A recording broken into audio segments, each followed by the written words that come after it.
12 जानेवारीला कलिंगड प्लॉटमध्ये आलो होतो. त्यावेळेस आपला प्लॉट सेट झाला होता. आज जर पाहिलं तर आपल्या प्लॉटची साईज होऊन 1 ते 1.5 किलोपर्यंतची अशा पद्धतीने साईज झालेली. शेतकरी मित्रांनो, जर सांगायचं म्हणलं तर आपला जो प्लॉट एकदम छान पद्धतीने झाला आहे.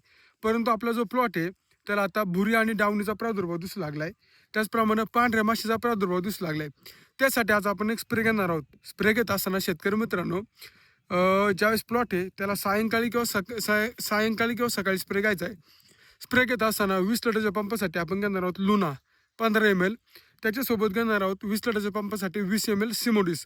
जेणेकरून जी पांढरी माशी आहे त्याच्यावर जागेवर कंट्रोल मिळणार आहे. त्याचबरोबर आळे असेल किंवा लाल कोळी असेल किंवा नागाळे असेल त्याच्यावरती रिझल्ट मिळणार आहे. त्याबरोबर लुना घेणार आहोत 15 ml. जेणेकरून प्लॉटमध्ये जो बुरी असेल, कार्प असेल, डावणी असेल त्याच्यावर नियंत्रण मिळणार आहे.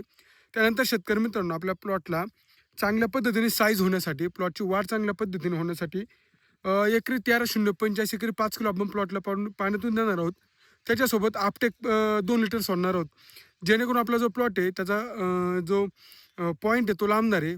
प्लॉटची साईज चांगली होणार आहे आणि प्लॉटला जो चांगल्या पद्धतीने आतमधला जो गर आहे तो चांगल्या पद्धतीने होणार आहे. त्यानंतर प्लॉटला आपण कॅल्शियम बोरॉन देणार आहोत. शेतकरी मित्रांनो, आपला जर कलिंगड प्लॉट असेल तर आजच आपल्या कमळचा कृषी उद्योगला एकदा भेट द्या. थँक्यू.